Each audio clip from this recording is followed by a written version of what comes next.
Olá, tudo bem? Seja bem-vindo à Universiência, o primeiro programa brasileiro de TV e internet, fruto da parceria entre TVs e instituições públicas de ensino superior nordestinas, dedicado à ciência produzida no Nordeste. E no programa de hoje, você vai conferir. Cientistas da Universidade Federal do Rio Grande do Norte pesquisam materiais ultra-resistentes ao desgaste e ao calor para o uso na indústria. Na Universidade Federal de Sergipe, pesquisadores estão identificando e quantificando a emissão de gases relacionados ao efeito estufa. A Universidade Estadual da Paraíba, em Campina Grande, tem um projeto de construção de um dessalinizador solar com custo de produção inferior ao convencional e que também é capaz de fazer o tratamento da água.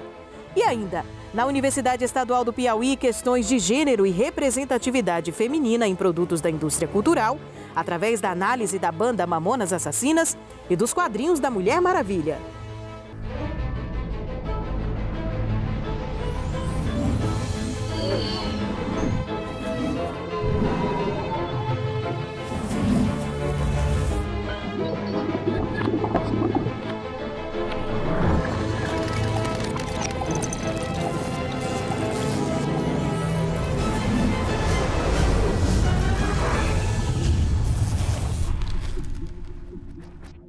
Metais refratários são aqueles que resistem aos mais altos níveis de calor e de desgaste.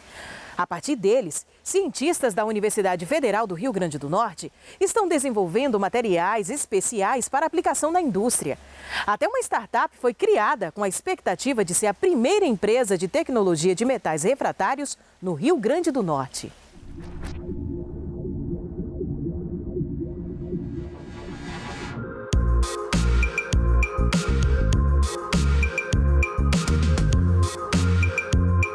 O que seria um metal especial? O que seria uma liga especial? Quando você vai num dentista, né? O dentista tem 1000 brocas para fazer um procedimento, mas você pode ter certeza que ele cuida muito mais das suas brocas diamantadas, das suas brocas com inserto de tungstênio do que das demais. Por quê? Porque esses materiais eles são mais resistentes a alta temperatura, né? Eles têm a capacidade de manter a sua integridade, né, de propriedades em condições que outros materiais não aguentariam, né? Então, essa seria a característica principal desse grupo de materiais que a gente trabalha. Nos smartphones, a gente tem vários componentes eletrônicos com uso de metais refratários. A gente tem os wearables, né, relógio com GPS que tem o uso desses metais refratários. O trabalho com os metais refratários, do qual a professora Camila faz parte, é realizado por um grupo de pesquisadores que integram a rede de pesquisa em materiais avançados, numa junção de laboratórios que desenvolvem estudos no aperfeiçoamento desses metais para aplicação na indústria. Há 30 anos a gente vem trabalhando junto nessa área e agora nesse último período ganhamos esse projeto de redes em materiais avançados, e essa área nossa que tem trabalhado todo esse período, notadamente os metais refratários, tungstênio, que o Rio Grande do Norte é o maior produtor mineral do Brasil, molibdênio, que também se produz por aqui, não em grande quantidade, mas produz tantalita, columbita, produzido aqui no estado, e são materiais estratégicos nas tecnologias várias. O tungstênio, na linha forte, que a gente chama metal duro, o tanto no nióbio, na linha eletrônica, também nessa linha de materiais especiais, e também as cerâmicas. Nosso trabalho é um trabalho de desenvolvimento, de materiais especiais, objetivando aplicações várias no que a gente chama metal duro, nos carbetes especiais, nos capacitores. E em todo esse tempo a gente desenvolve pesquisas referentes, à síntese desses materiais nanoestruturados. Então, especificamente, meu trabalho era voltado ao estudo cinético, ou seja, o estudo das condições para as quais a gente precisa ajustar, as reações, de maneira a obter esses materiais com as propriedades que a gente deseja, seja em termos de tamanho, o tamanho nanométrico quer dizer que ele é um 10 a menos 9 do metro, então é realmente muito menor do que um fio de cabelo. Então, esses materiais nessas condições, eles apresentam propriedades diferenciadas. Então, por isso o interesse, né, não só do Laboratório de Materiais Nanoestruturados e Reatores Catalíticos, mas também aqui do LMCME, né, de Materiais Cerâmicos e Metais Especiais, né, em desenvolver essas rotas diferenciadas, para que a gente possa produzir, né, materiais com características realmente superiores às que geralmente se encontram no mercado, né? Os processos tradicionais, eles conseguem produzir esses materiais ou materiais similares com tamanhos bem maiores. E aí isso não confere aos produtos finais as propriedades que a gente tem interesse. No laboratório nós desenvolvemos aqui, especificamente com os fornos, nós obtemos carbetos de metais refratários, como carbeto de tântalo, carbeto de nióbio, carbeto de tungstênio, e preparamos esses pós, aplicamos nos aços e fazemos a consolidação desses pós. Então é todo um processo para que a gente possa adquirir um produto de excelência com propriedades melhoradas. Os estudos dos pesquisadores foram aplicados na criação de uma startup que visa desenvolver alta tecnologia aplicada ao mineral mais importante do Rio Grande do Norte, a scheelita do Seridó, como também a tantalita columbita, depois de décadas de exploração apenas mineral. Um projeto que é muito motivador, que é a interação com o setor produtivo, que se fez através do programa Centelha, onde nós aprovamos a startup, a RN Materials. A gente vem trabalhando em escala de laboratório, tá? Nós, da engenharia química, né, nós desenvolvemos a parte de processo de síntese dos materiais para formar as nanoestruturas, tá? Está formando nanomateriais. O Brasil, como um todo, e Rio Grande do Norte em especial, é um estado muito rico em recursos naturais. O maior produtor de minério de tungstênio, um grande produtor de tantalita columbita, e alguma coisa de molibdenita, mas o minério não retorna recurso financeiro. O que agrega valor, o que traz valor é a tecnologia, tá certo? A tecnologia, e essa coisa que a gente tem concentrado, que a gente está começando a fazer, e a gente espera que nossa startup, então, seja a primeira empresa de tecnologia dos metais refratários que começa a mudar essa situação no Rio Grande do Norte, que é vender minério.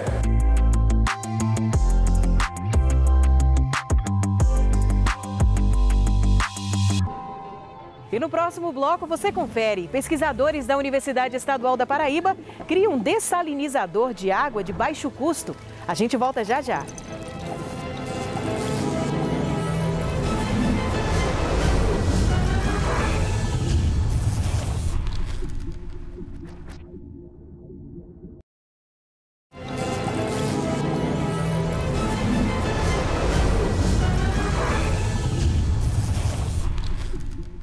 A energia move o mundo, mas a sua produção é apoiada na exploração de recursos naturais, provocando uma série de modificações no ambiente, principalmente por conta da emissão de gases do efeito estufa.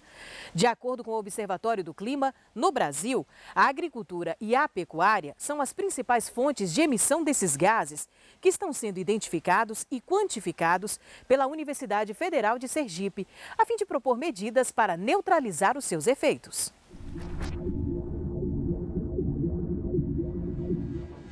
O efeito estufa é um fenômeno importante para existir vida no planeta. Se não existisse o efeito estufa, a temperatura do planeta ia ser 30 graus a menos do que é atualmente. Isso tornaria o planeta gelado se não fosse o efeito estufa. Então, com o que eu tenho que me preocupar? Com o carregamento da atmosfera com esses tais gases de efeito estufa. Quais são as atividades no Brasil responsáveis pelas emissões de gás de efeito estufa?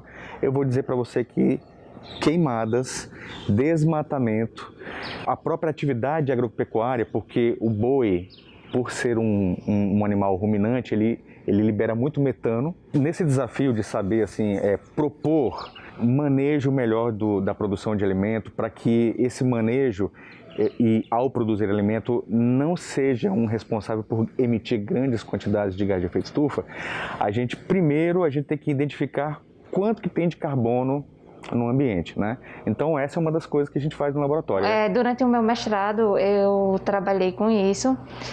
Nesses mapas a gente pode ver, no primeiro mapa são estimativas de carbono que já existem em bancos de dados da literatura, e nesse segundo mapa são estoques de carbono gerados aqui no laboratório para áreas de caatinga. No terceiro mapa a gente pode observar aqui em verde são as áreas em que os estoques de carbono gerados aqui no laboratório estão correspondentes, ou seja, estão de acordo com estoques já existentes na literatura. Ou seja, atualmente a gente já tem a capacidade, não é, de gerar essas estimativas, tanto para a biomassa quanto para o solo. E a partir daí a gente consegue fazer previsões de como vão ser os efeitos das mudanças climáticas a longo prazo. Como é que a gente consegue fazer uma predição do que vai acontecer daqui a 90, 100 anos, né? Como é que isso é possível? A gente consegue fazer isso através de um processo chamado de modelagem ambiental, que é um programa de computador que junta essas informações climáticas e consegue traduzir uma resposta de como os organismos vão responder a essas variações no clima. Num cenário otimista de mudanças climáticas, é quando os acordos eles são cumpridos, as políticas públicas elas se fazem valer. Então, nesse cenário positivo, eu percebo que não ocorre muita variação da temperatura. Porém, se essas políticas públicas, se esses acordos eles não são cumpridos, a gente percebe que as variações de temperatura são maiores. A gente propõe soluções, propõe diferentes tipos de manejo, de forma que, se o manejo for bem elaborado, a gente vai ter algo que a gente chama de sustentável ambientalmente. E a gente propõe diferentes cenários de forma que políticas públicas, né, quando os governos vão tomar decisão a respeito de qual tipo de manejo precisa ser incentivado para sequestrar carbono, a gente pode contribuir com essa solução. O que pode acontecer, se não tomarmos providência, é que, na verdade, já estão acontecendo, nós já estamos passando pelos efeitos das mudanças climáticas. Eu vi umas reportagens recentemente nos noticiários, principalmente do hemisfério norte, então na América do Norte e na Europa, sobre a mortalidade relacionada com ondas de calor. Então essas ondas de calor já estão matando mais do que alagamentos, do que acidentes com raios, acidente com inundação, furacões. Então nós já estamos passando pelos efeitos das mudanças climáticas. E é por isso que a sociedade precisa ser informada a respeito disso, para também fazer parte desse time que quer que os alimentos sejam produzidos, os produtos sejam gerados com a menor emissão possível de gases de efeito estufa. Dessalinizar a água é um processo físico-químico que retira dela os sais, tornando-a própria para o consumo. Atualmente, esse processo ainda tem um custo elevado.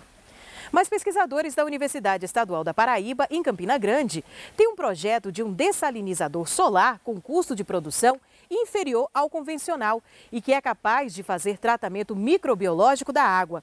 O professor Francisco Loureiro explica para a gente um pouco dessa importante tecnologia social. O dessalinizador solar, ele imita a natureza. Então, imita o ciclo hidrológico da água. A água evapora e condensa e cai. Então, a gente simula isso usando uma estrutura de alvenaria e vidro. Então, é uma casinha onde uma água salgada é colocada, em diferentes níveis de salinidade, dependendo do poço. Ela acaba chegando dentro do equipamento em níveis bem superiores à salinidade do mar, mas ela evapora e o sal não evapora naturalmente. Ela bate no vidro e condensa. E do vidro ela escorre, cai nas canaletas e essa água ela sai completamente livre de sais, ou com a quantidade mínima de sais. E como a temperatura no interior do equipamento chega a mais de 70 graus Celsius, na época mais quente do dia, também os micro-organismos eles morrem todos. Então, além de ser um tratamento para retirar os sais, é também um tratamento bacteriológico e microbiológico, vamos dizer assim. Nem vírus, nem bactérias vão escapar aquelas temperaturas altas ali dentro daquele processo e também no processo de evaporação-condensação. Então, é a partir desse gradiente de temperatura. Interessante é que mesmo à noite existe um processo de produção de água. O equipamento não para de produzir 24 horas por dia. Porque à noite também vai ter uma diferença de gradiente. A água vai estar quente e o vidro vai estar frio.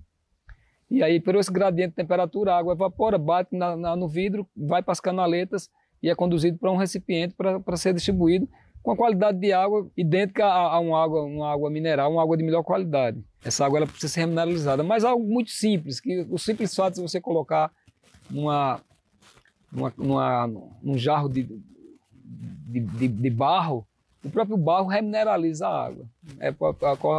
Porque a quantidade é mínima, são 30 miligramas o mínimo.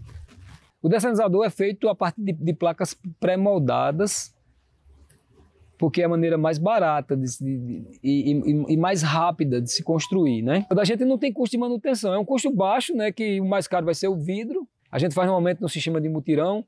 Utilizamos também um local como pesquisa, ensino e extensão, levando os alunos para construírem. Primeiro, a gente vai para o campo e utilizando formas de ferro, nós preparamos todas as placas pré-moldadas que serão utilizadas no processo.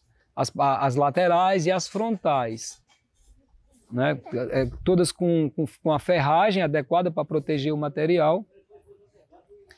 E depois de 10, 15 dias que esse material já vai estar seco, né? O cimento já vai estar seco, a gente faz a montagem. Ele é um processo de montagem. Então a gente coloca as placas, vai colocar no nível, no esquadro correto, no nível correto, e depois que faz o chumbamento, faz o piso e coloca o vidro. Aí deixa secar, quando coloca o silicone de alta temperatura porque o sistema tem que ser hermeticamente fechado. Se tiver uma brechinha, o que acontece é que cai bastante a eficiência do sistema. E aí a gente, depois de uma semana secando, a gente vai ligar o sistema. Coloca a bandeja toda feita de lona de caminhão, bandejão, que a gente chama, o tanque raso, que é feito de lona de caminhão, e enche o sistema, ele vai evaporar e já começa a funcionar o sistema, já vai começar a produzir água potável e de excelente qualidade. Os agricultores, quando eles recebem esse benefício, né, do dessalinizador, eles se apaixonam pela água, porque eles são acostumados a beber uma água de uma qualidade inferior. Tanto em termos de sabor, né, porque a gente sabe que o sal é um dos causadores dos fatores que causam a modificação do sabor da água. Então, uma água que passa a ter, mesmo em níveis aceitáveis, né, pela Anvisa, mesmo em níveis aceitáveis, a água ela é aceitável, mas o sabor não é o mesmo. Então a gente prefere beber uma água mineral, né? Então o agricultor ele utiliza normalmente para beber, para cozinhar. Aí depende da quantidade de dessalinizador que a gente instale, né? Cada um produz em torno de 15 litros de água por dia. Para uma família de 4 pessoas, que é a nossa média, né? Essa água dá para beber e cozinhar, se for uma unidade. Mas tem dessalinizador, tem projeto que a gente conseguiu instalar 10 unidades na casa. Então aí os vizinhos vão buscar aquela água, então serve toda a comunidade. E depois do intervalo, pesquisa da Universidade Estadual do Piauí discute a representatividade feminina em produtos da indústria cultural através da trajetória de uma banda que fez sucesso na década de 90. É daqui a pouco.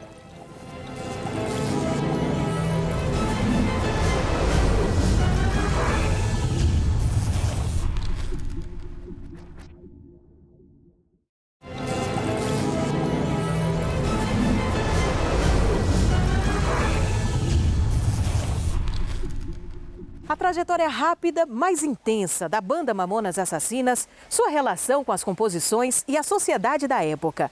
E o protagonismo feminino nos quadrinhos da Mulher Maravilha. Estes foram os objetos de uma pesquisa da Universidade Estadual do Piauí, que discute questões de gênero e também representatividade feminina em produtos da indústria cultural. Vamos conferir?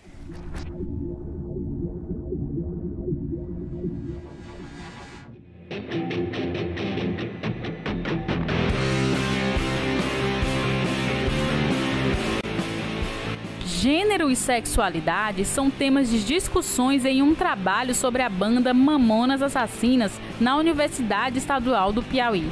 Pesquisadores analisam a trajetória do grupo na quebra de estereótipos e na crítica social sobre o corpo. Pois bem, a pesquisa surgiu durante uma disciplina de Teoria da História, no curso de História da Universidade Estadual do Piauí, lá do Campus Clóvis Moura. E durante o seminário, alguns seminários, nós estávamos discutindo a relação entre história e música. Como eu já tenho tido outras pesquisas anteriores discutindo a história e música, então nós ventilamos a possibilidade de discutir músicas de bandas relativamente mais atuais. E aí Daniela, inclusive, se mostrou interessada porque ela gostava da mesma temática que eu, inclusive da mesma banda que eram os Mamonas Assassinas. O objetivo da pesquisa é tentar entender, através da trajetória musical, que foi uma trajetória rápida, mas foi uma trajetória intensa, dessa banda e como ela nos ajuda a entender não só a história da música brasileira, mas como a própria banda ajuda nas reflexões sobre sociedade, gênero, sexualidade, os usos do corpo. E pensar a música não é só pensar nas letras, mas de todo o meio em que ela compõe, em que o escritor está compondo ali o espaço social em que ele compõe as músicas. E é essa a nossa perspectiva, trazer o aspecto da banda no meio social que ele está, nos anos 90 ali, e trazer para essa relação entre história e música. E foi justamente aí que a gente conheceu aquele jeito todo engraçado dos Mamonas Assassinos, em que as suas vestimentas se destacaram, a performance que eles faziam em palco, que eram diferenciadas da banda de rock tradicional. Eles se inseriram no rock de uma forma totalmente diferente. O principal resultado da nossa pesquisa foi que, apesar de que, em geral, as pessoas associam as letras da banda Mamonas Assassinas, as suas vestes, o seu jeito de ser, a dimensão de gênero, nós concluímos que há uma possibilidade infinita de outras discussões, como as relações políticas nas letras das músicas, né? Então, essa dimensão política, ela ainda há de ser desenvolvida e pensada por outros pesquisadores, que é uma coisa para uma outra etapa da nossa pesquisa, tá? E um outro resultado, talvez, seja o interesse por outras bandas que também, já naquela época da década de 90, também em suas letras, traziam essas discussões através da dimensão de gênero, o aspecto político, até mesmo porque não há como dissociar a dimensão de gênero, da sexualidade, com as dimensões políticos sociais. Então é o principal resultado da nossa pesquisa.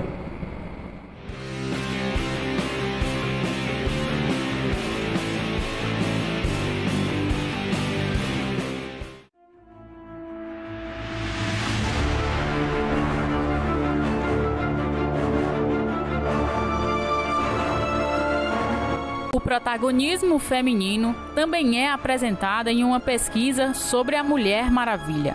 A representatividade da mulher é analisada nos quadrinhos da super-heroína nas décadas de 30 e 40 até os dias atuais. Durante a pesquisa, nós iniciamos os trabalhos com os quadrinhos da década de 30 à década de 40, até a chegada dos filmes.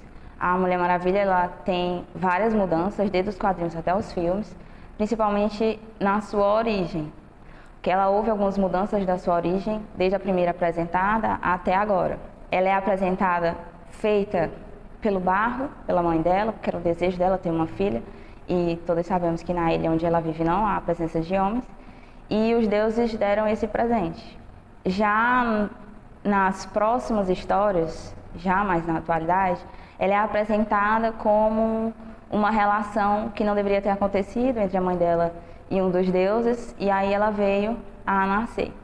Outras diferenças apresentadas que modificam bastante o intuito do criador da Mulher Maravilha, o Moulton, que é a vestimenta, porque no início a Mulher Maravilha era apresentada para representar as mulheres fortes da época, pelas suas atitudes, pelas suas contribuições nos quadrinhos, pelas coisas que ela faziam lá e não por sua característica física.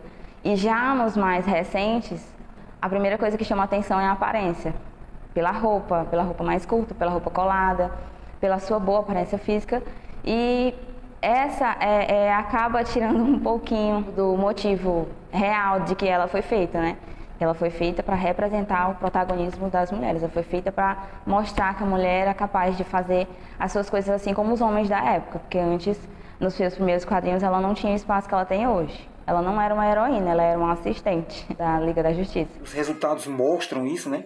Que as principais contribuições para fomentar o debate em torno do protagonismo feminino, da luta das mulheres, está em você trazer à tona uma personagem que é ícone mundialmente, né? Principalmente através dos quadrinhos. Então a gente foca os quadrinhos. A gente não visa estudar a Mulher Maravilha a partir de filmes, mas sim dos quadrinhos, que é onde ela nasce, é onde está ali, está imbuído, né? Está construído em torno dela toda a representação forte, de uma mulher que rompe barreiras, de uma mulher que é heroína, que é guerreira e ao mesmo tempo é sensível.